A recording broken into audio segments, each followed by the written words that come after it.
So on behalf of the Society for Policy Studies, I want to again say good morning and welcome all of you.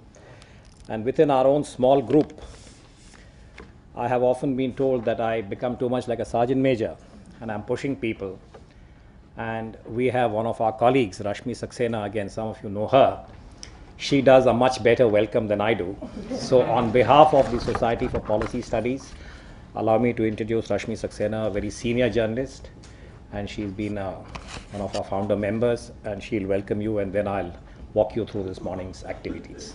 Rashmi? I'll try and live up to the reputation Uday has established for me, but my heartfelt thanks to all of you for being here and a very, very warm welcome. I hope you people will enjoy this discussion and we will all have a lot of takeaways at the end of it. But just to briefly tell you a little about our own society, which is a society not for profit, it's basically a think tank. And this was formed some years ago with the intention of bringing into public debate and discourse matters which we think are important to not only India and our country, but this entire region when we look at Asia and South Asia. Initially, we've done a lot of programs which have been about engagement with other countries, our neighbors, foreign policy, and other issues. But as we've moved along, we've also realized that we need to talk about, and there has to be a very robust public discourse on things which impact not only all of us, but a lot of people who actually form the majority of this population, who we would hate to mention it that way, but are actually the underdogs of the Indian society. And over our years of progress and debate on economy and whatever we've done, somehow this disparity just seems to be growing wider and wider. And we thought that if, as a group, we could also do things and make an initiative where we could focus attention on this group, and not only just focus attention, but try and brainstorm and think of how we can bring together various actors who could, in some small way, big way, play a role in actually bridging the disparity between the various groups in our society. And they may not only be people who are economically backward or marginalized, but look at people like the disabled, the elderly. They are all people who somehow, somewhere in this race and for progress in our country, somewhere they're sort of getting marginalized and neglected. And I think all of us have, a sort of a little guilty, including the media. We all seem to be so obsessed about writing about various things that their voices get drowned. So SBS somewhere is also trying to make it possible for us to keep focusing attention on this group. And therefore, this seminar which we have and roundtable which we've organized today is actually a step towards this. So briefly, this is about us, and I hope all of you will have a lot to contribute. I'm sure there'll be enough coming out of this roundtable which will set us thinking. Thank you. What I will do, ladies and gentlemen, with your permission again, is that we are making a slight tweak to the morning's program. The Minister, Ms. Selja, she is likely to join us closer to 11. So just to ensure that we all have an opportunity to be able to interact with her, I have requested our speakers to make two sets of remarks, meaning that they will make opening remarks, and then once Ms. Selja joins us, we will listen to what she has to say and then request all of you perhaps to share your thoughts. And as I said, this is a good opportunity for you to give the Minister some takeaway points as to what could be done. And it's in that spirit, I thought I would just make a few remarks about this whole question about impact investment, and also take forward what Rashmi has just told you about the SPS and our own effort. Now, this is a very eclectic group. I recognize most of you, but not all of you. And I want to thank you for being here, because various disciplines are represented, various professional domains are here this morning, as also, as I said, many nationalities. And I do want to thank you, because when we look at this in a much larger sort of context, and I was trying to ponder over as to how should we locate, how should we frame our discussion. We have a couple of hours. Delhi is a city where there are many roundtables, many conferences, many sort of events of this nature. And each time I attend some of them, my own expertise or interest is in security studies, foreign policy, international relations. And I always come back from conferences, meetings saying that, okay, what is my takeaway? What is it that I have now acquired after spending a couple of hours? And by and large, I think one does become more educated or more informed after an interaction of this sort. And when I was thinking about social empowerment, which is what the minister will also speak to us about, I thought that one way of looking at this is really as a challenge for all of us. And since we are a group that is also trying to focus on policy initiatives, saying what is it that we can do as individuals, as collectives, as members of various institutions. And it struck me saying that if we look back at the Indian experience and we see how social empowerment has been addressed, to me it seemed that perhaps the starting point is really the effort by Mahatma Gandhi to introduce a degree of social justice, an equitable social order. And of course, we are aware that progressively people like Babirao Ambedkar and others had given this a certain constitutional locus and legitimacy. But we also, I think, should admit to ourselves that from 1947 to where we are now, 66 years later, there are many areas related to social empowerment, social justice, that need to be addressed. I mean, you can look at any report, whether it's about poverty, whether it's about human security indicators.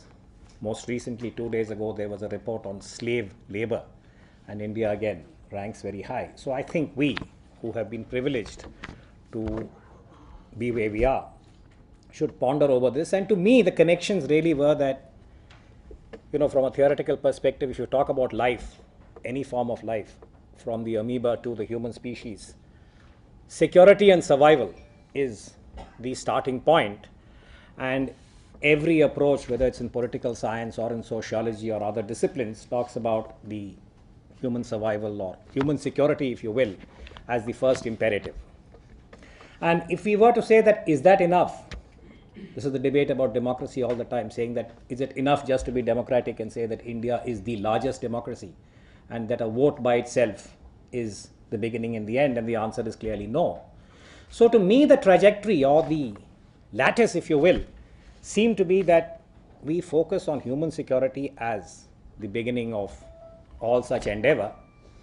And from there, to me again, and I went back to looking a little bit at Mahatma Gandhi's writings late last night, the logical step is to seek and provide what you might call as social justice, social security, social empowerment.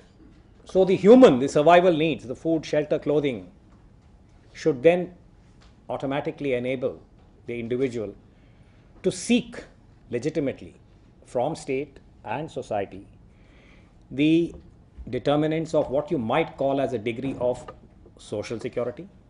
And that as we move on, this is 2013, this is the age of technology, globalization, that we also expect that the citizen, the individual, will receive both civic security, which is a big, I would say, gap, and the equivalent of governance security. Why I'm saying this is that over the last few months, we've all been anguished differently about the loss of credibility as far as the state is concerned, and I hope that some of these issues will come up when Ms. Selja is here. And what is it that we can do?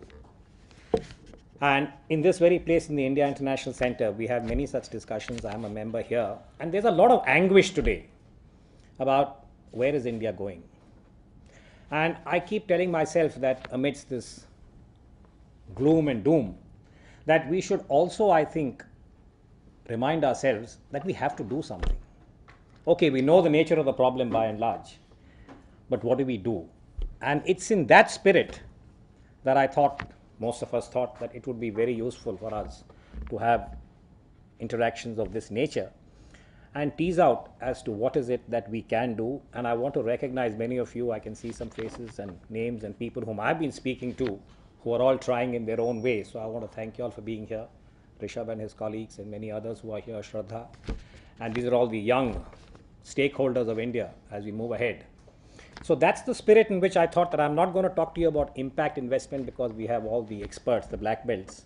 But I thought I would locate our engagement this morning in the larger matrix of social empowerment and the Indian imperative. And on that note, I'll request our speakers. The other two are joining us shortly. They've just sent us messages. But I'll request our three speakers who are here. And also, as I said, they're all listed in the program. And in the interest of time, I'm going to request them to Acumen. All of you, I'm sure, know about Acumen and its own profile in the corporate sector. And he's into this area in a very focused way. And Mr. Rudra will be followed by Mr. Saxena, who is the Senior Director of FICCI. I'm delighted that FICCI is with us this morning. We want the Chambers of Commerce to engage. And then Mr. Vijay Mahajan, who is the founder, Chairman of BASIX. Mr. Mahajan, I'll request you, sir, to speak after the other two and also introduce yourself to this audience in a more appropriate manner. Mr. Rudra, you'd like to speak from here, there, whatever is convenient. I'll suggest about 10 minutes in the first instance, and then when the minister comes, as I said, this is not so rigid. When SPS was organizing this event, I know that several members of their team went out and reached out to all of you and said, we're doing this thing, it's on empowerment through impact investing. And I think the dominant response she got back was, what does it mean? Why should I even be there? And so we thought it would be appropriate to start with just sort of defining the sector a little bit. I will not go deep into talking about what each players do, but to just define what impact investing is, trace its history a little bit, and just share that as context to set the tone for the rest of the session. So impact investing itself is a very recent phenomenon. It is a term which got coined actually pretty recently in about 2006-07. So it's a new initiative which has actually taken on and created a whole lot of buzz in recent times. And this buzz is very global in nature. So in 2010, JP Morgan and Rockefeller got together and put together a report. And this report said that the potential of this sector is so large that in 2020, we'll have almost $1 trillion worth of investments coming into this space. And that's not all. In this time's G8 summit, which happened in London, the UK Prime Minister David Cameron actually opened his address by talking about impact investing and talking about what role the government can have in this space.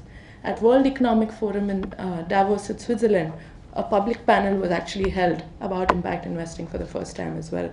So there is, as you can see, a whole lot of buzz on this space, and we felt that it's time for India, given that a lot of activity is actually happening in India, for us to talk about it. And why exactly is impact investing needed? If you think about it, economies all over, whether they are developed markets, emerging markets, frontier markets, are all facing problems of fiscal burden, something that Mr. Uday Bhaskar just referred to as well. In this situation where governments are feeling strains on their budgets, you also have philanthropic organizations who are doing fantastic work. It's much needed, and they're bringing all their resources to bear as well. But this alone is not sufficient.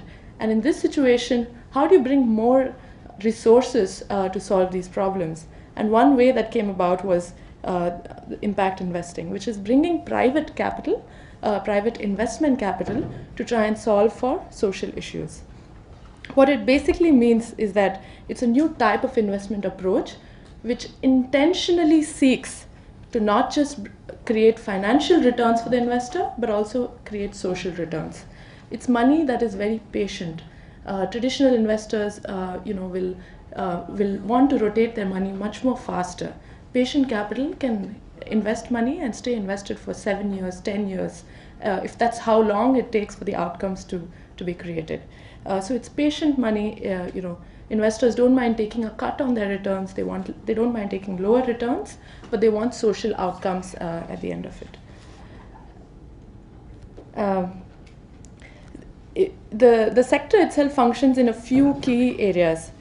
This can be broadly classified as education, agriculture, energy, financial services, healthcare, housing, water and sanitation.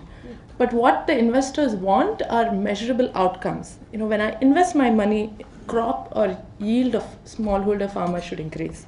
Or you should have more and more rural households getting access to electricity. Micro-insurance products should start getting created for HIV-affected people.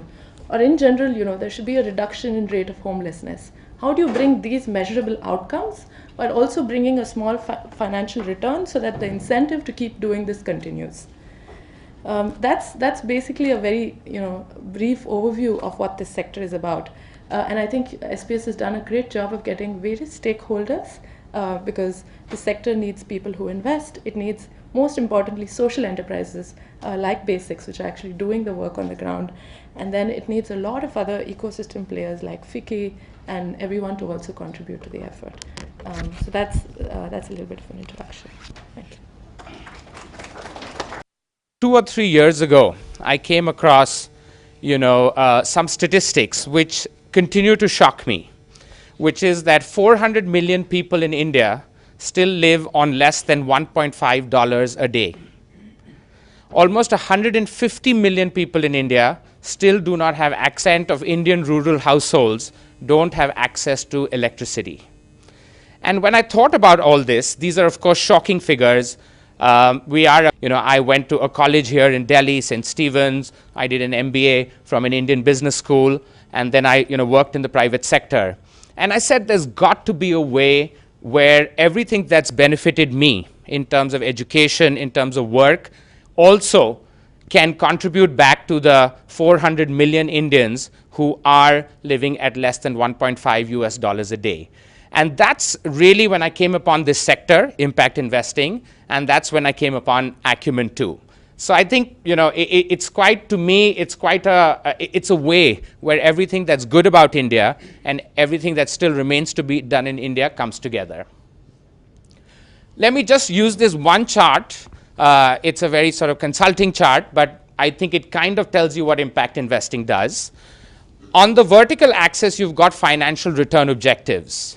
And on the horizontal axis, you have social impact. Now think of two kinds of organizations. One is what is called traditional venture capital. This is any kind of investment that you do. Mutual funds, equity investments, also venture capital. They are trying to maximize financial returns. On the horizontal axis, you have traditional philanthropy in the pink. They are not trying to get any financial returns, but they're only trying to have social impact. And what I was just talking about, which is putting together traditional capital, but for social impact, is the orange dot which is in the middle, where you make a financial return, but you deliver social impact. And that's exactly what impact investors do. People like Acumen invest in companies which are there to have social impact, but we try to make a financial return on it.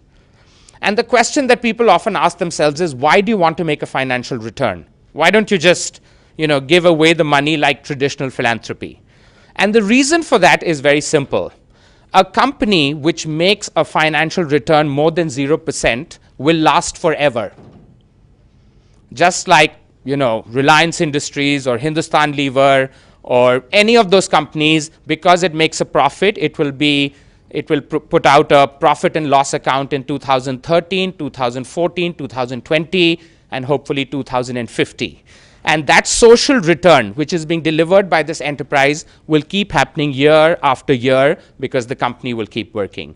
And that's why Acumen believes that this patient capital approach is a great mix of what is the reason for India's success today, our entrepreneurs, our business, our economy, but applies it to problems for low-income consumers. This is what we are. We are a non-profit that raises charitable donations to invest in companies, leaders, and ideas that are changing the way the world tackles poverty.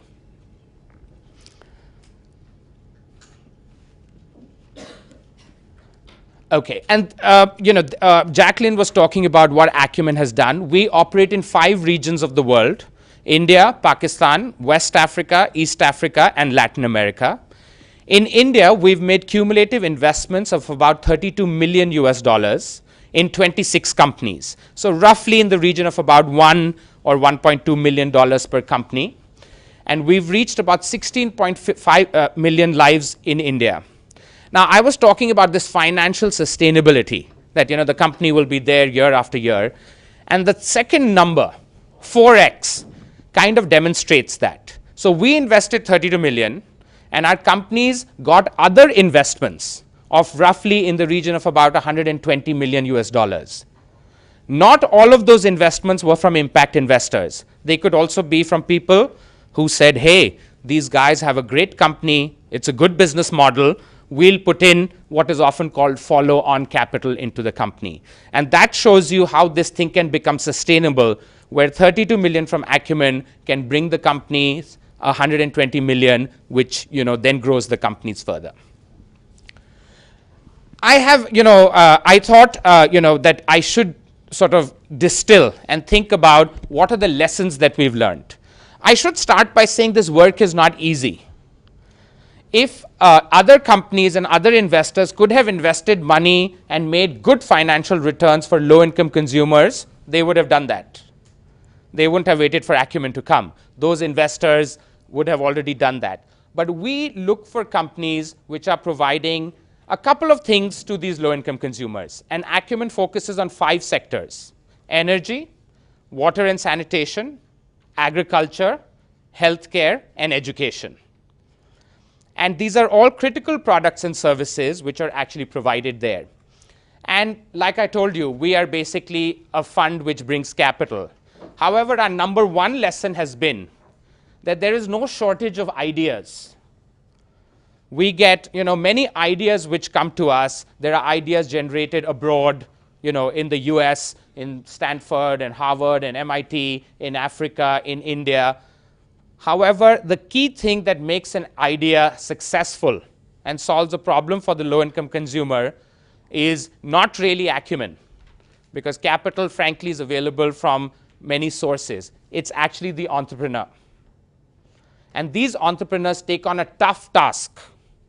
They are working in rural Bihar trying to provide electricity to people who haven't seen it since 1947. So it's a tough thing to do, and converting those ideas, making them into workable private sector solutions, growing those companies, managing to get through regulation is what the entrepreneur does. And he is really at the center. And I'm so happy that Vijay, who's one of our entrepreneurs in a company that we've invested in, is here today to tell you more about it in a little bit. The second lesson that we have is also a very important one. Many times, I think you spoke about this, that we have to all get into the ecosystem and see how we can solve these problems. But many of us can often think of ourselves as independent. I'm the private sector, I'm the government, I'm the not-profit sector, I'm an international donor, I'm a regulator. But these 400 million people, these problems will not get solved unless we think of ourselves really as an ecosystem, all of us working towards the same problem. And I think one of our most important parts of our learning has been the government itself. The government for us is a consumer. It can be a co-investor. It is definitely a regulator. It can be a supplier. And I'll give you a small example on that. We've got a company called LifeSpring. LifeSpring runs maternal hospitals for slum dwellers and rural people in Andhra Pradesh. They're based out of Hyderabad. So a typical delivery for them, a normal delivery, they will charge in the region of 4,000 to 5,000 rupees. At the same quality level, which would cost about 12 to 14,000 rupees at a private hospital. They also, for low-income consumers, give them a package. So it's not like that the delivery is for 8,000 rupees, and when it's over, the low-income consumer gets this bill, which says the syringe cost 150 rupees, the doctor consultation cost 200 rupees per consultation. It is a package. You come in, you pay 4,000 or 5,000 rupees, and that's all you pay, irrespective of what happens during that pregnancy. That company, LifeSpring, is a 50-50 joint venture between something called Hindustan Life Care Limited, which is a Government of India enterprise, and Acumen, which is the investor into that company. And this is a great way in which we leverage on everything that HLL, as we call them, knows, And we bring, of course, financial expertise and other things to them. But things like quality, like operations, like regulations, HLL Lifecare is much better than Acumen. Our #1 marketing program is through Anganwadi workers. And Anganwadi workers, as you all know, are again obviously related to the government program. So working with the government, very important for anybody working to impact these 400 million customers that I was talking about. And the third lesson, which is the most important one, and Jacqueline spoke about this on this video. People often ask us, why do you do this? This is tough work. And the reason for that is, I think, for the low-income consumer, anything that we do, it's important for us that we don't create dependence, but we give them dignity. And we give them dignity not by giving them charity, which has its own place, but by giving them choice. One of the most powerful experience for low-income consumers is the last word in my phrase, being a consumer. Going and saying, I will buy this service or product from a company that Acumen has invested in if it's of good quality, if I get value for money for whatever it is that I'm paying for this good or service. And I think we fundamentally believe that creating that dignity by giving these low-income consumers choice of a service that they can buy, by either providing that service for the first time, because it never existed in that village, or by providing them a choice of 3 to 4 people they can buy that service from, really creates that sense of, I'm a consumer, I have choice, and I have dignity because of that. One of our companies which has done some excellent work, and I'll just describe it to you, is a company called Hippocampus Learning Centers. Now, the name sounds very urban, Hippocampus Learning Centers. But how many of you would have children in this room? If I can just see some hands. Many. So, so all of them, I'm sure, go to school. But the one thing which urban, middle and upper middle consumers are very used to is providing something to their children beyond what they get in school. So there may be a dance class.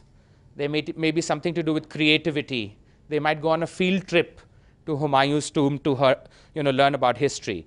But rural consumers often are not able to provide that to their children. Their children go to schools, some of which might have objectionable quality even there. And the parents themselves are not educated or literate, so they cannot help with homework.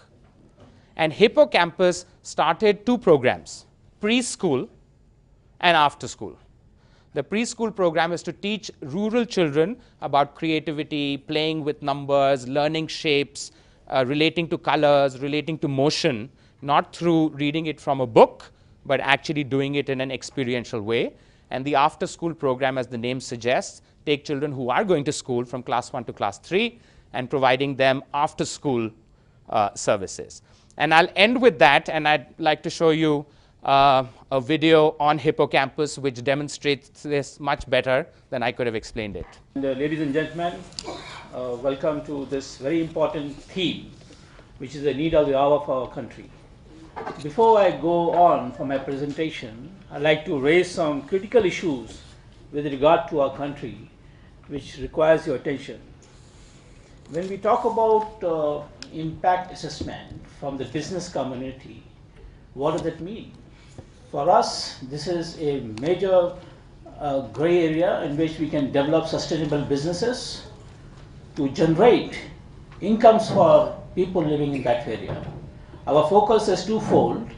One is to identify the resources in that region by which we can improve the income of that region, those businesses in that area, or the livelihood in that area, or micro enterprise in that area, or an individual entrepreneurs in that area. And second fold is that how we can create a sustainable supply chain of services, essential services like water, health, maternity, early education. So our approach in this manner is twofold. One is to make sure that we should do a complete analysis before we start a project in the region. in the area of increasing the income for the livelihood, and second is to create a supply chain for the services. We also believe that a lot of scattered work is going through the government agencies or corporates or institutions or multilateral institutions or bilateral institutions. They're doing respective work in the region in their own manner, but there is no coordination. There is no coordination of that work. So we need to raise this issue for the country, that we are doing this project, this work for our country, for the region, and everyone has a good intention. Why don't we create some sort of a offset planning for the region in consultation with the government, because government is the key. I agree with Sachindra that without government support you cannot do any development job. Look at, I'll give you an example of National Disaster Management Authority when they came, and happy to inform you that this policy, we have a relationship with NDMA from the day of inception. We first address the issue of how we can make an off-site plan integrate with on-site plan. So keeping that broader theme in mind, when we are doing any social impact work for our fellow citizens in the rural area, we have to sit together as a stakeholder. I will not call public-private partnership, I will say all-stake partnership. Everyone should come together with a unified vision, and government in consultation with stakeholders should draw a plan. As we draw our the 5-year plan, we should draw the plan of how we want to take this bottom-up pyramid of India to how we can increase the income of these people, how we can create a sustainable supply of essential services. And friends, the problem is not very intense. It's very simple. It's only a question of mindset. 600 districts, you have more than leading 5,000 corporates, 30 million SMEs, so many wonderful institutions like leaders like Mr. Vijay Mahajan and Mr. Deep Joshi, who have done a credible job for the countries, Acumen, and other institutions like IntelliCap, Sankalp. There's an immense resource wealth, and contribution by international institutions like all aid agencies with the good heart and come and help us. I think we should all sit together in this regard and take the approach forward. We also believe that time has come to define the protocols of doing business. The rules of the business has to be defined. This is a very gray area in which I think we have to sit together to define the rules of the business. So what does it mean? That we should all come and sit together to do one saturation-based project. Saturation-based project means the role model, what we would like to see our country, our next India would be. We should try to do that. So we believe, and with that intention, we started some activity also.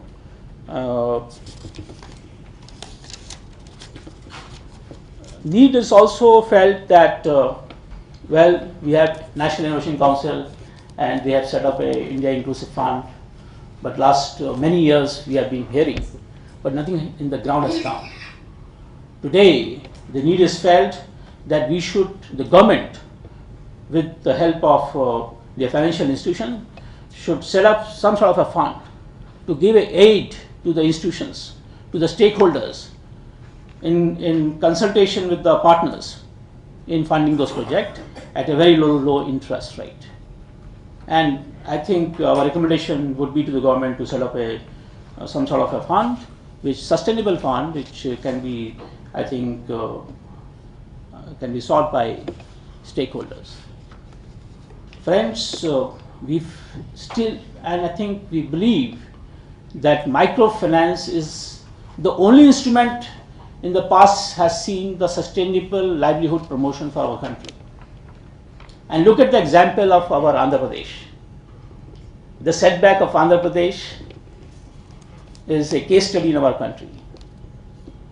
So I think time is there to think that how we should correct our policies, correct our thinking in taking our great nation forward. So with that mandate, we started the initiative. We believe that creation of livelihood, promotion, businesses can be done only by bringing businesses, new businesses together in innovation. And innovation is not only the technology innovation, it could be a business innovation, it could be a service innovation. So with that mandate, we have set up a center of technology innovations at FICCI in 2007. We started our dialogue with Ministry of Science and Technology, DST, and that time in 2007, the Lockheed Martin Corporation from the US, they were keen under the CSR to set up some sort of a national innovation growth program. So this is now been running for 7 years. We help those people. We have some fund in this. We help those people in which they are trying to address our national problems. And every year, about 40 to 50 businesses are identified under the program. And we mentor them, we build capacity, we provide funding to them, access to the capital and market both. Seeing the good work in one of the DRDO meeting, the Ministry of Defense, the Honorable Prime Minister mentioned to the DRDO that you guys are doing such as R&D work. Why don't this research should go for a social benefit?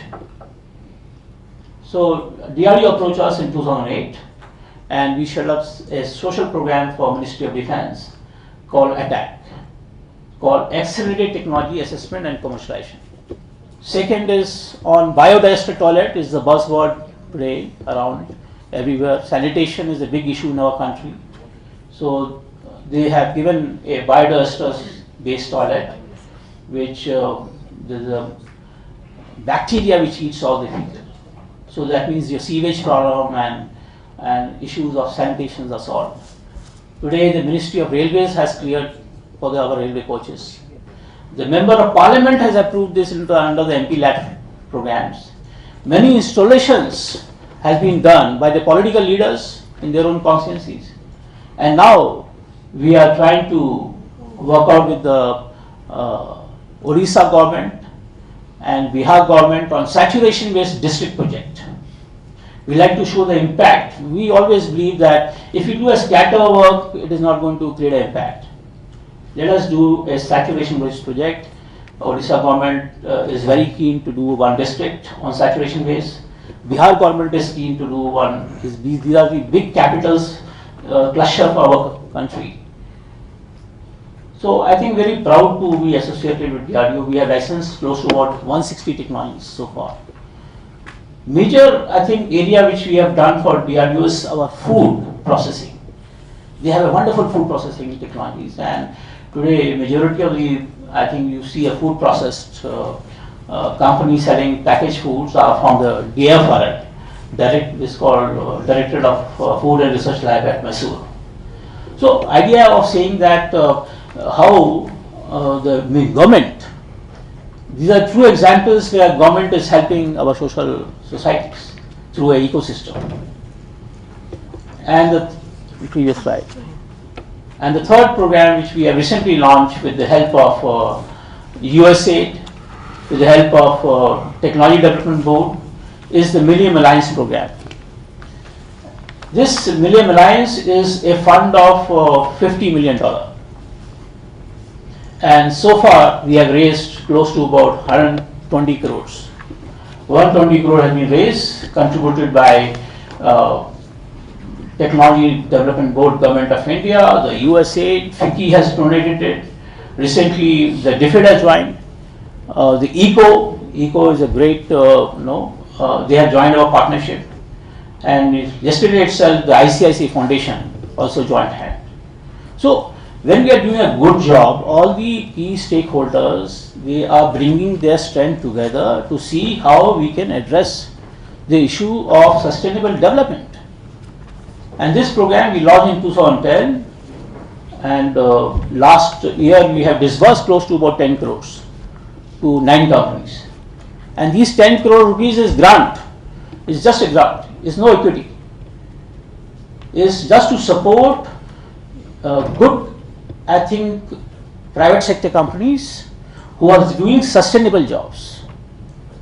So again, to my personal remark would be that, okay, this is a good work we are doing, but as a nation, when we talk about the policy shift, the need of the hour is to, I think, make a vision plan, make a complete planning document of each districts, each clusters of villages, and then call stakeholders on two agendas. One is to how you can improve. All stakeholders should come forward. Okay, I have this solution. I can improve livelihood in agriculture or feedstock, or let's say some innovative business solution we can give it to them based on the resources.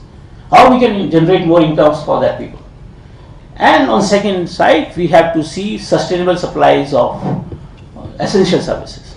Here I would like to give you an example of one company we are supporting is a Water Life. They are in a community water system, and recently they got multiple grants from us. They have installed sustainable community water system, water dispenser. By 2 rupees or 4 rupees, you can draw 20 or 40 liters of water. 3,500 installations in 18 months' time. That is the spark, and the need is felt in the region. And there are many examples. Means you can. I will share my presentation to you, but there are many examples of this kind. But I think I'll wrap up my talk right now, and we would be very happy to be a part of that national ecosystem which is to be set up if country has to move in a unified vision. My last message is, instead of doing a scattered work, that all stakeholders should come together and do a saturation-based impact analysis program, and then draw the protocols, the best business practices in that region across sectors. Thanks. Thank you so much. You know, interventions have been made in the area of education and skill development. But what has been a barrier for us who have been working in the grassroots are two major factors which continue to trouble us. Gender, of course, is a common factor, but caste and class discrimination. In the area of education, let's come to that. What have we got? I have in my bag, which I picked up just now from the newspaper, a little pamphlet of Goenka School.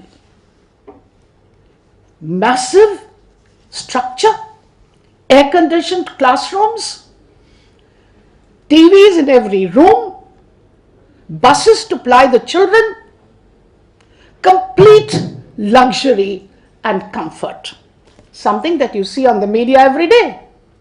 The TV especially. And then you have our children in the slums who go to school. Where are they? Can they compete with this lot? Never. So we ourselves have been making a difference, whether through our economic development or scientific development or technological development. We've continuously tried to discriminate. Discriminate to such an extent that today violence has increased.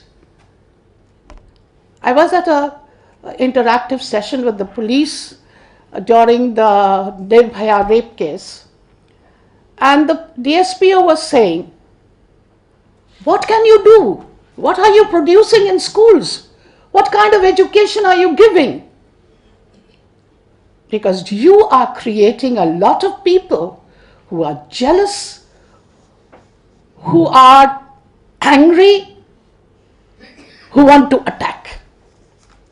Now, here is an area that we need to look at.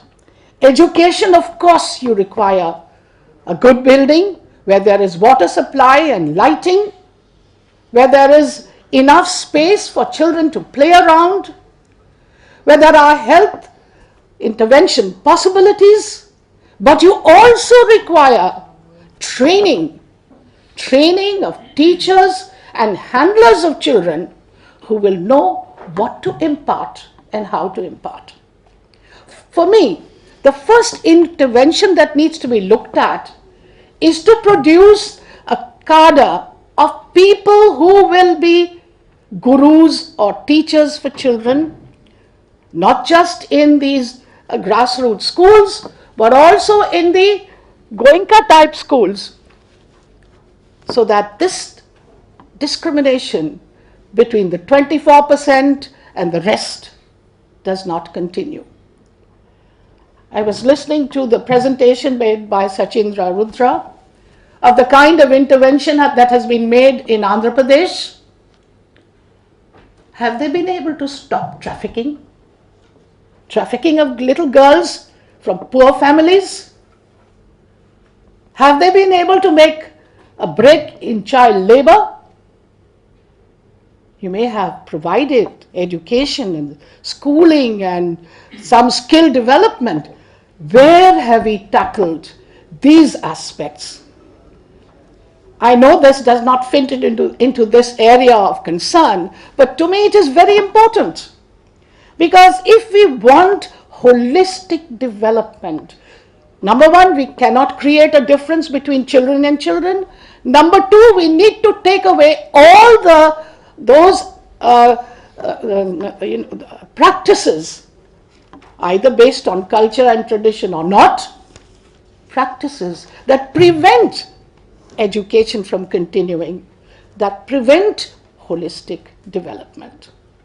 The second area of concern that I have is the whole issue of the kind of textbooks, those who produce textbooks. What is the kind of textbook that you are giving to the children to read? Does it continue to promote the kind of differences? Does it have the right present day secular mandate? Those who are into textbook writing, some intervention is necessary in that area. I don't know whether this fits in here or not, but that's my concern.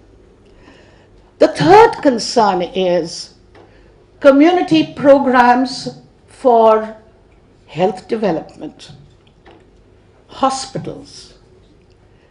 You know that we are supposed to work with the government, and I know that's the only way to make the right intervention. What about the government primary health centers? And the Ministry of Women and Child saying that every area will be provided with a primary health center. What sort of a primary health center? A little roof with some medicines? Intervention is required. The right infrastructure, the right kind of medicines and machines necessary, a van to take patients around, a connection with local hospitals, that's what we require. And not just an open roof with a little bed that serves as a kind of a space for a patient to lie, and some injections from a non-functioning refrigerator. This is a most difficult area to handle and should be handled. What kind of intervention or investment is necessary for this? Can this be looked into? And finally, friends, nothing is possible alone. And that's why I'm happy to be here, to join hands with those who think that partnership with different ideas, or rather partnership of different interventions and ideas, need to come together so that we can share our problems and learn to have a composite, holistic program of development that will remove all this discrimination on the basis of caste, creed, and religion, that will give us a country of citizens who are informed, citizens who are conscious, citizens who understand that India is for all and not just for the rich and the powerful. Maybe what I'm saying does not fit into this gathering, but this is the kind of demand that comes from the grassroots. This is the kind of intervention women and children are wanting you to make a safe place, a safe and healthy place, a safe, informed and healthy place, a place that will consider every child, every citizen as equal. Thank you very much. But there are many things that one can learn from the world of business and apply to the more relevant, the more difficult problems that all the speakers, refer to. Particularly being in India and being part of the elite in India, I think we cannot go away from this daily contradiction that on the one hand we live in a country whose GDP adjusted for purchasing power is now the third or the fourth largest in the world. Even at 5 to 6% growth rate, we are one of the global growth engines. And yet we are also housing the largest number of poor people in the world and have several other demographic and other socioeconomic statistics to catch up on.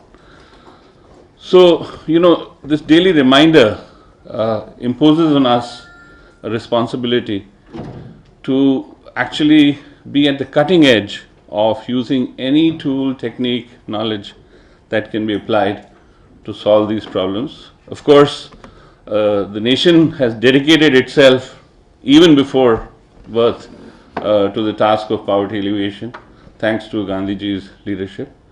And since we became independent, the nation has devoted itself to huge tasks of development. Significant part of the government allocation is developmental. It's reached a point, in fact, where development is considered a government monopoly, which of course is a dangerous thing. But from the time that I was at the IIT way back in the 1970s, I felt conscious, just as Sachindra mentioned, that we who are privileged by the society to have the kind of education, the kind of world-class education that we got, that in some ways we apply it to the problems of our times. And being a professional, being educated in technology and then in business management, I felt inclined to use those tools and techniques. And the first attempt that I made was to set up an NGO in the early 80s, which is called Pradhan. It was set up by me and Mr. Deep Joshi, whom you may have seen. And the long name of Pradhan was Professional Assistance for Development Action. And it continues to do what it did right from the beginning, which is to promote livelihoods for poor households.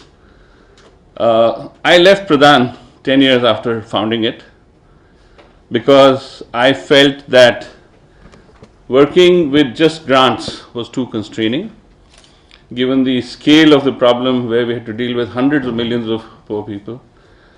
To be able to address the problems of tens of thousands was somehow not satisfying to me. So I moved on in search of scale and sustainability. And 5 years later, I set up a company, to the horror of my friends, to alleviate poverty. And that's called Basics. The X comes from Asterix. It's my little attempt to set up a Gaulish village in the world of capital, to thumb my nose at them, and to use the means and methods of the world of finance to address poverty. May I just refer to some of my slides? So, there are 4 types of businesses. The one that I am in the quest of is the 4th, which is the base of the pyramid business.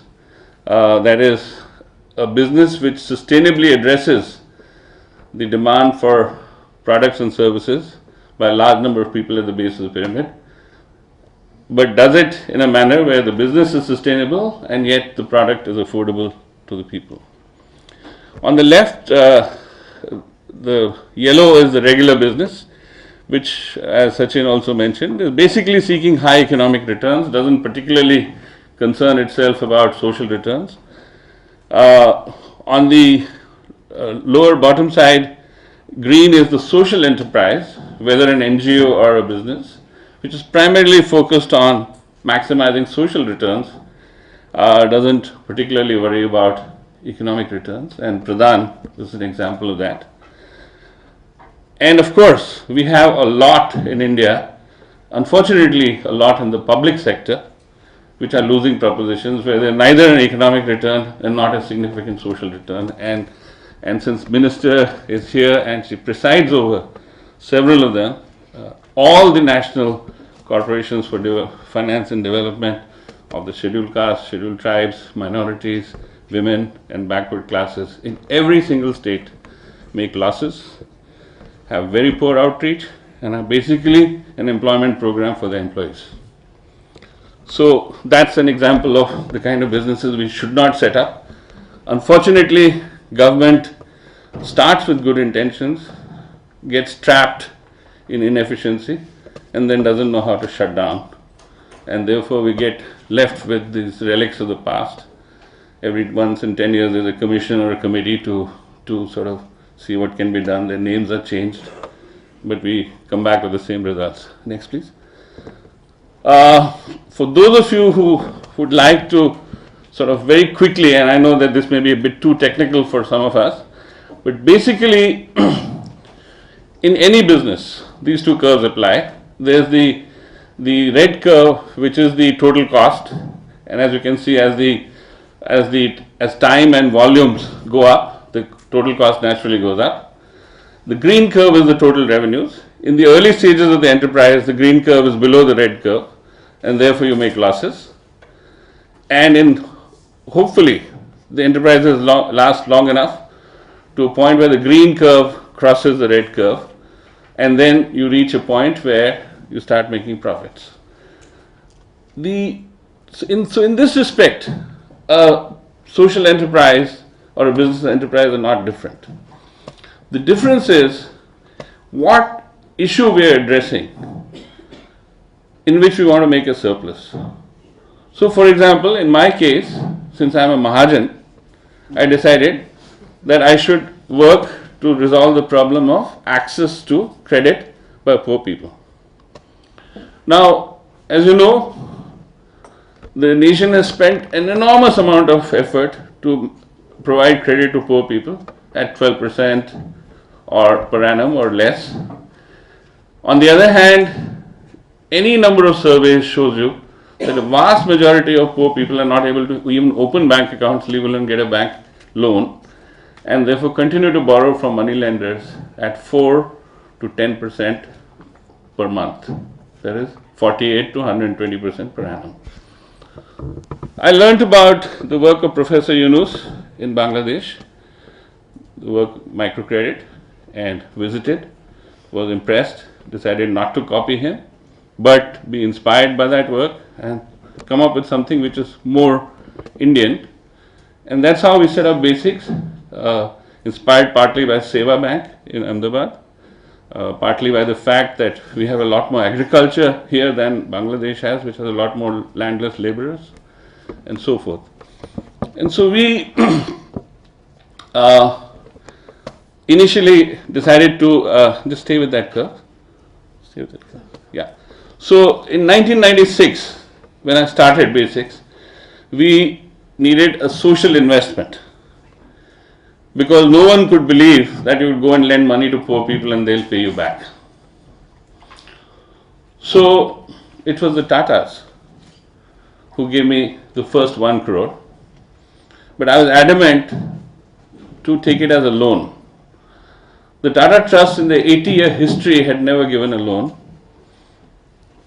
and I argued with the trustees that thank you for considering to give me this money, but if I take it as a grant, then I don't prove the point. I have to take it as a loan and I have to be held accountable to return it to you. Eventually Mr. Palkhiwala said, there's nothing in the act that prevents us from giving a loan. If this crazy young boy wants a loan, give him a loan. And that's how it started. With that 1 crore, one was able to prove within a year that poor people actually return money, attract some bank finance from SIDBI, etc., etc. Eventually set up a company and get a 12-year long soft loan from the Ford Foundation and the Swiss Agency for Development Cooperation. About $5 million in those days. And used that to scale up to the point where it was of a sufficient scale to explain to Indian banks that this could be another way of doing things. And in about 3 years' time, managed to make that breakthrough. And then using that opportunity and some policy advocacy work with the Reserve Bank of India, raising the first equity from the International Finance Corporation of the World Bank, and then growing. So after that it becomes like a treadmill where you raise some equity, leverage that, borrow from banks, lend all of it, recover it. As long as your recovery performance is good, you're viable, banks lend you more money. So in this process, did I do any good? Well, let me just, in the interest of time, take the clock all the way up to 2010. And now we can go to the next slide. So a 25,000 grant that the Ford Foundation gave me to do an international study led to the formation of BASICS. This led to a Tata Trust loan that I just mentioned. In those days, the dollar was 40 rupees, so I was, all the dollars are of that contemporary time. So it was 1:10 leverage already. In the first year, we did it through a non-profit, and then we raised a 5 million quasi-equity, 1:20 already. And the next slide. Leveraged it with $40 million of commercial equity between 1999 to 2009, which together helped us raise a cumulative of about $800 million worth of bank loans. This 800 million, by the way, is done at an average rate of 45 rupees because it went to 60 only recently. So about 3,600 crores is the cumulative amount of loans that we've given. And I'm happy to tell you, madam, that it exceeds the total loans by all the national corporations of your ministry, plus all the states ever. So it's possible for the private sector to do far more than what government does. In the process, we've helped 2 million economically active poor households. And by the way, till the Andhra crisis happened, and I would need an extra minute for that, Commander, we had a repayment rate of 99.4%. Wow, very interesting. This is over a 15-year period in 18 states, including Bihar and Jharkhand. And out of those 15 years, there were 3 years in which there were severe droughts. The least repayment that we ever got was 93% in 2 drought years, and it caught up. So, in other words, a leverage of 1:32,000. Sujendra, how do you like that? Yeah, or 1:150 and all the soft capital that was invested in BASICS. And an empowerment of about, and I'm taking credit for only 75% of all the customers that we've worked with, women, Dalits, Adivasis and minorities, enhancing their livelihoods and offering to all of them life, health and livelihood insurance. Every one of them. Go ahead. So based on this, we also set up several other impact investing companies. There is Be Able, BASICS Academy for Building Lifelong Employability. It was one of the first recipients of quasi-equity of 30 crores from the National Skill Development Corporation. And jointly with Acumen, we set up BASICS Krishi, which works with farmers to enhance agriculture and livestock productivity, but charging a fee for extension services, as against the Sarkari touch and vanish extension system. A universal financial inclusion company called SubK, which opens bank accounts. We've opened nearly 4 million bank accounts so far.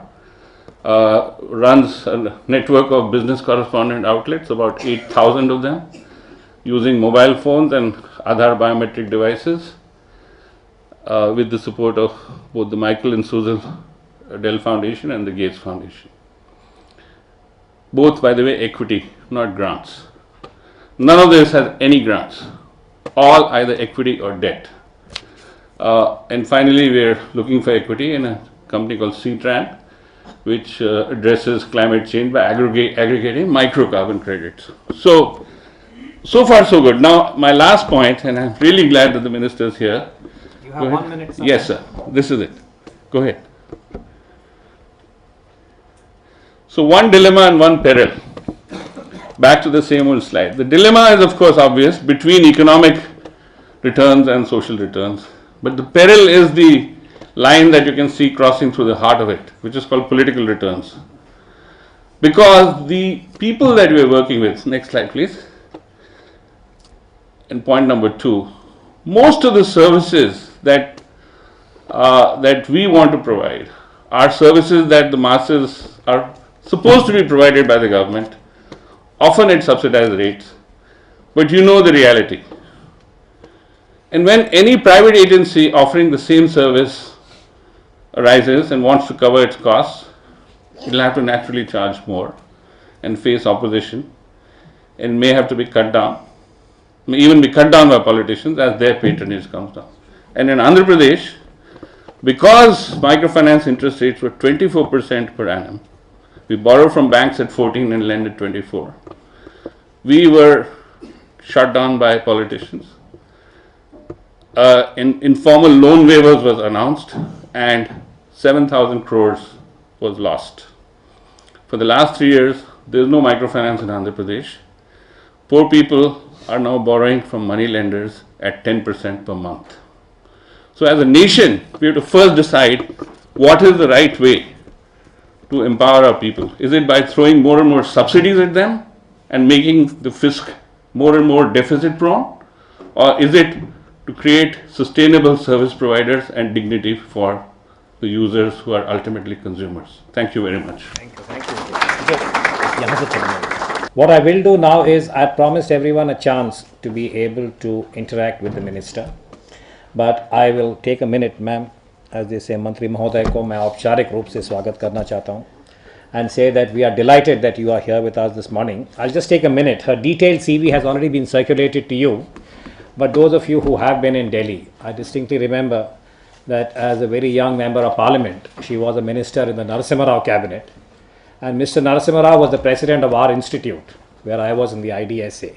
And I do recall that in her 3 tenures as a minister, both with Mr. Rao as Prime Minister, UPA 1 and now UPA 2, she's handled very, very important ministries and brought a lot of commitment. And very often, we have in Delhi a certain syndrome where ministers don't have the time to be able to listen to inputs from the outside.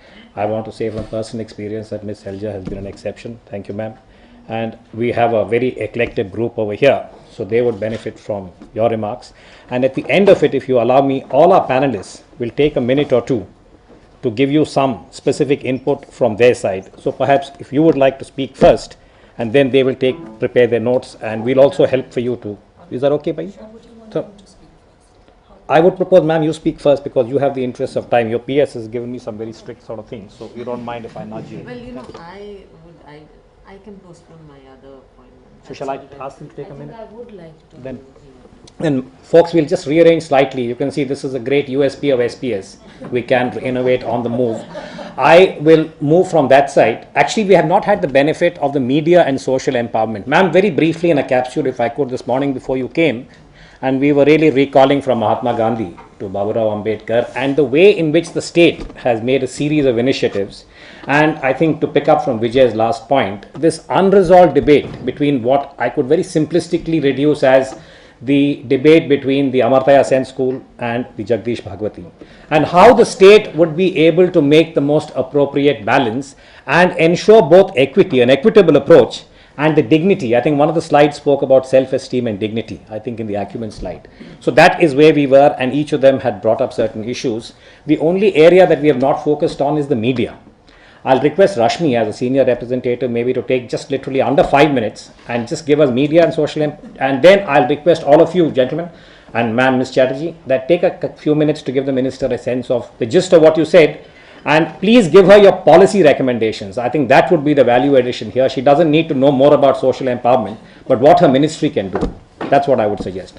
Rashmi, you want to go from there? No, Asha, then come. Quickly to talk about what really the media has been, or rather not been doing as a stakeholder when it comes to empowering the people in our country and they need not be only people who are financially not, as we call, the well-off group, but we have a whole lot of other people, as I mentioned earlier in the morning, who we want to look at. They could be the elderly, they could be the disabled.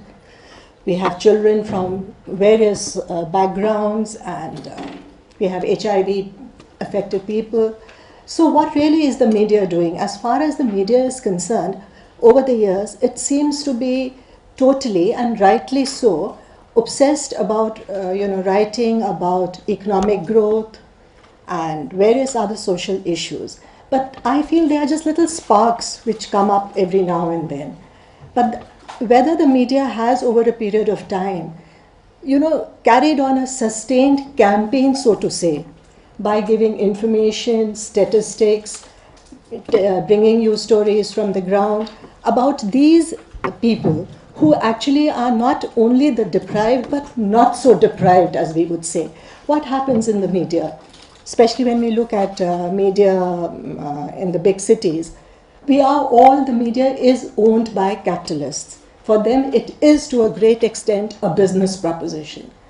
And space in the media, whether it is the airwaves or the print media, is all now measured in what the return is going to be.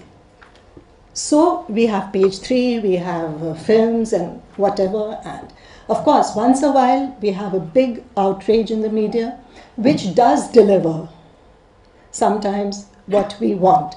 But whether over a period of time has there been what I was introduced to when I joined the profession in 1971 by Mr. B.G. Verghese, who was my first editor.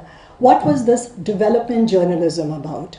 That over the years has taken a beating.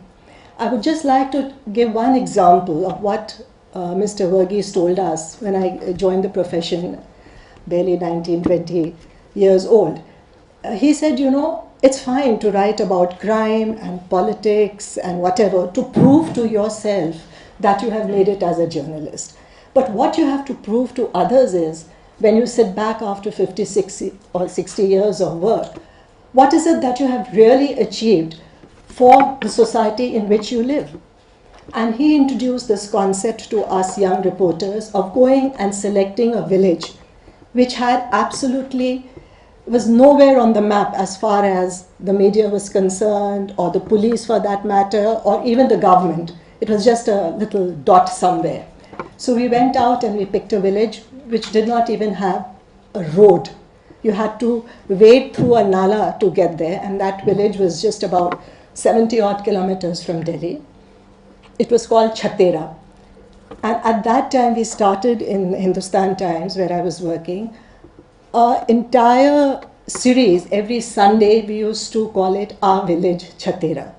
And we used to talk about what was happening there. Over a period of about 10 years, it became a model village. Because right from bank to hospitals to roads to schools, everything was in that village. A village which had not literally even seen a main road. So that was an example of what the media can actually do with sustained coverage to bring into public focus any issue which needs to be looked into. And I think somewhere down the line, the media seems to have, for some reason, forgotten about it. Journalists are busy, which is very right, in exposing things, and, which will probably finally lead to better governance, more accountability. But somewhere I think the same sincerity, effort, eagerness has to be shown also to these other sectors.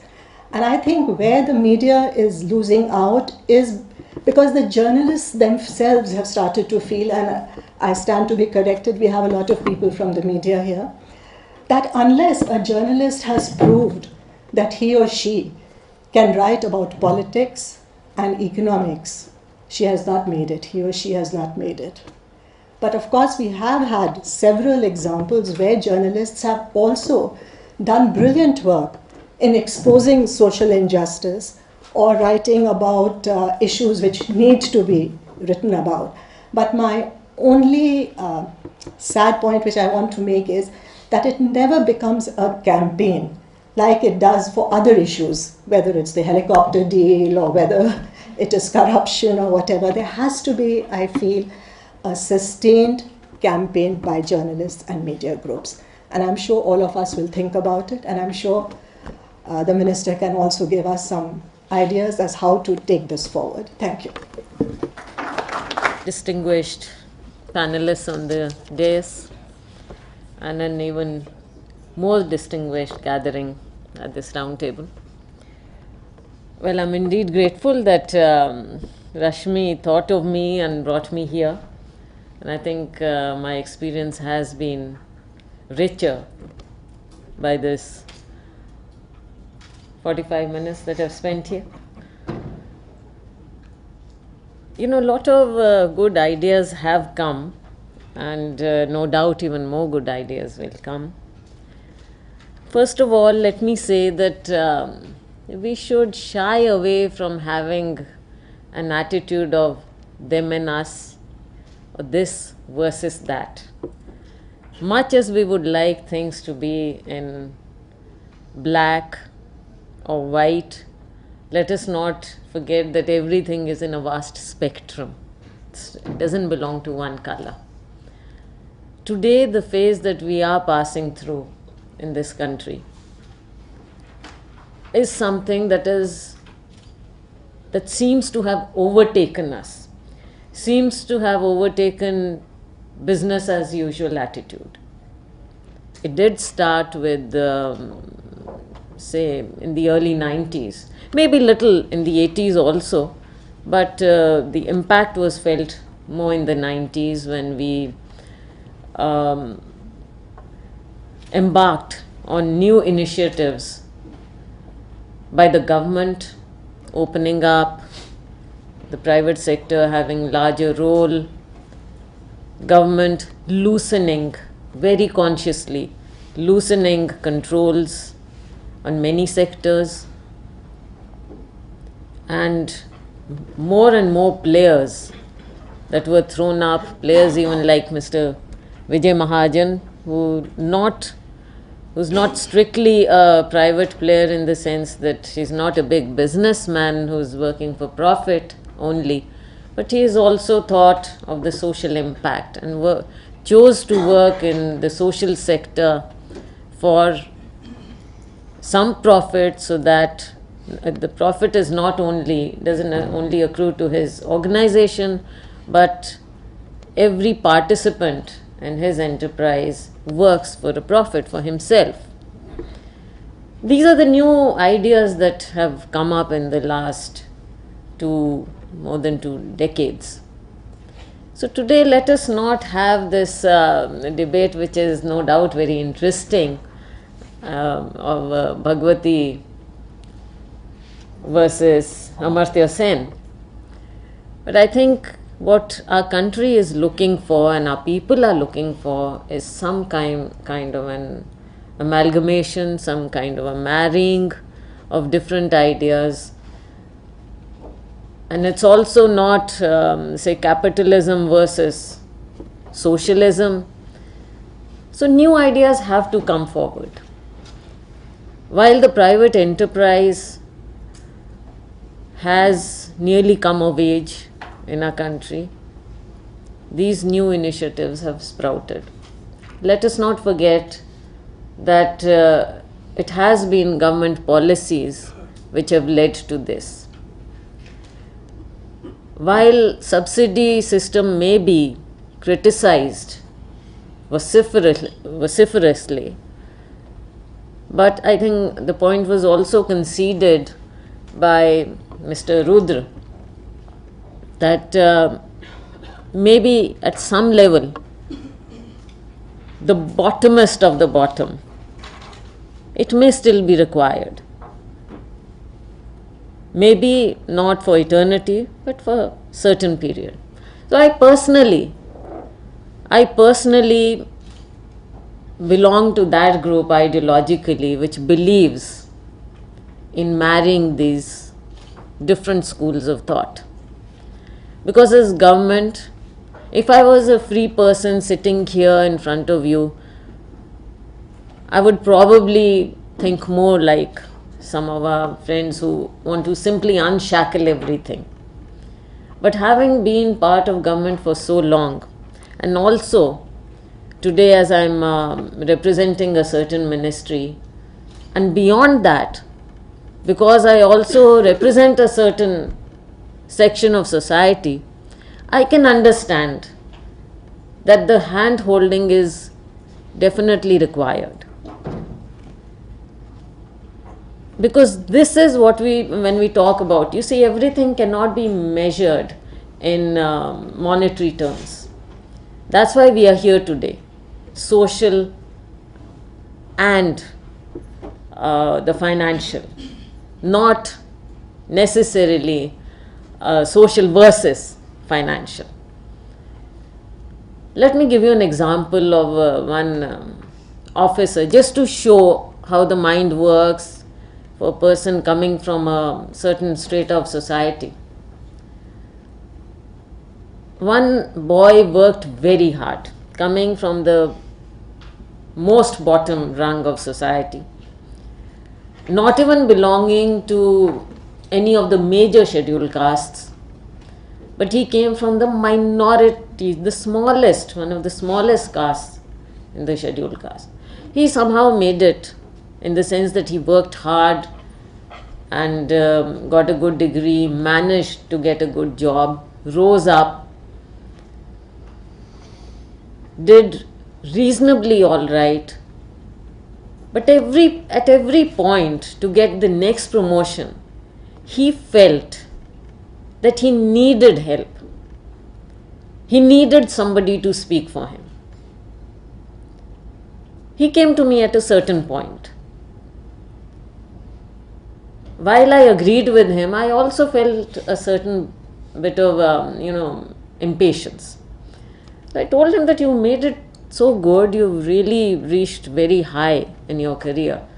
Why do you still need this? Why do you come to me crying every time? Why do you have this self-pity? So he said, no, but if you don't help me, nobody will.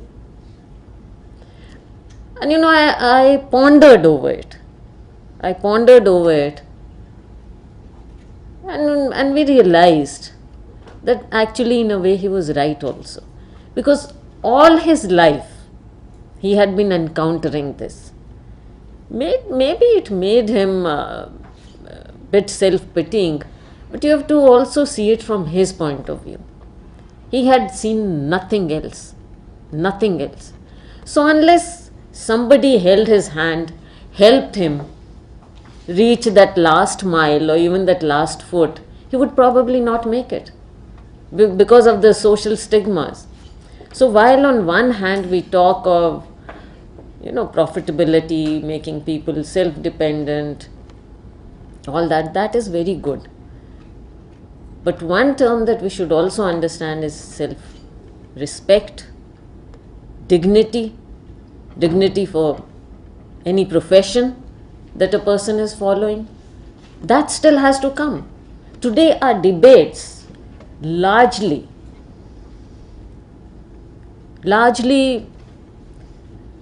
veer around to the economic aspect, which is good in the sense that people have to come up, and that is one of the key instruments, the economic empowerment. But in our country, please do not forget the social realities. I agree with Dr. Amartya Sen on a lot of his philosophy. But one day I heard him in Parliament, and we were talking about injustices and inequalities. He came to deliver a lecture. And I was greatly disappointed. That he, coming from India, understanding its social realities, when he speaks of injustices, he simply forgot to mention the caste system. That is one of the worst scourges of our society. Why are some people still in that kind of,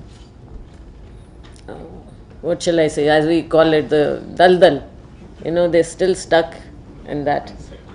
Yes, those quicksands, they get sucked in, they cannot come out. So when Rahul Gandhi recently spoke of the escape velocity, he had it right. But who will help? Who will help? That is the question. Obviously, we need policies. Obviously, there's a lot to criticize with what the government is doing. Even I do not agree many times, Mr. Mahajan. Many times I do not agree. I feel that little loosening is called for. Even my own corporations that you spoke of, the Scheduled Caste Corporation, the Backward Classes Corporation, the Disabilities, and Safai Karamchari Corporations, they're set up with good intentions by government. No doubt at that time a need was felt, but the whole system in our country, from Government of India to state government to the final delivery point, it becomes almost unworkable. And we do have books, many times they diversify. If you have a good person at the helm, he tries to diversify, he or she, bring in some measure of success. But many times I agree that these get bogged down in that red tapeism, and they're simply trying to balance the books, and there's no accountability, there's no answerability, that if it's in the red, it'll stay in the red, who cares, it's government money. And that also somehow percolates down to the person who has taken a loan, it's government money, because there's no business model, there's no proper business model. So obviously we need organizations like yours, we need Acumen, we need Basics, we need other organizations. And today the government, fortunately, is opening up its mind. It's opening up the systems. Today we have to work together. We cannot have this you versus me, us versus them attitude any longer. It simply won't work. It won't work. All of us will have to work together, the private sector, the government with its policies, because of its answerability and accountability. There's no getting away from that fact that the government is accountable, is answerable. Government cannot go bankrupt, companies can go bankrupt. So that debate will remain. But the partnerships also have to come, we have to come together, and any policy inputs that you give us will surely work to everybody's advantage. One point which somehow got left out, I think only one, it was referred to in a very oblique fashion by Mr. Vijay Mahajan, is in all this effort, when we talk of impact investment, it's not just the money. It's not just giving money to somebody. It's also about skills.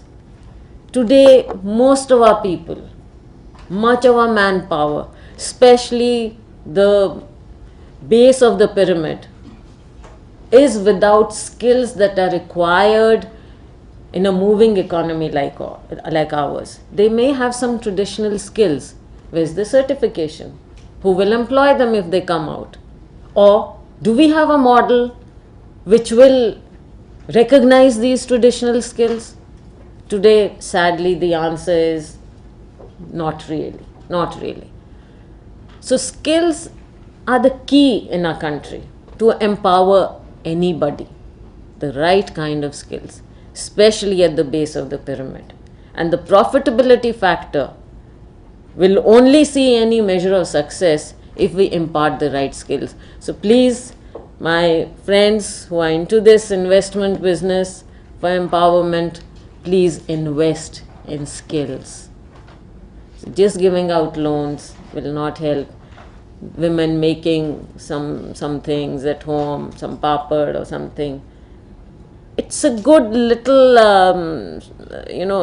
it may have certain success somewhere, but we need multiple models. One model will never work in our country. It never has worked in any part of the world, and especially in our kind of country with such diversities, it cannot work. So we need multiple models. And also, I would like to say that in the end, I'll say what is the beginning, that while our country moves forward, it really cannot move forward with all its social stigmas intact, with all the disparities intact, and this huge gap, this huge social gap, this huge economic gap, 200 million on one side, 800 million on the other side. It cannot work. So let us all put our heads together, government, private sector, activists, voluntary organizations, not-for-profit organizations, anyone, government on its part. I didn't want to dwell on that because we are trying to set up that social stock exchange. No doubt they would be discussing with many of you. Government is trying to bring in new initiatives, but where the private sector can contribute, I think we should safely leave it to the private sector and take advantage of their experience. And where government has to intervene for the lowest base, I think government should do that. And in the rest of this vast spectrum and this huge space of this pyramid, I think all of us actually need to work together. That is the key. Thank you very much.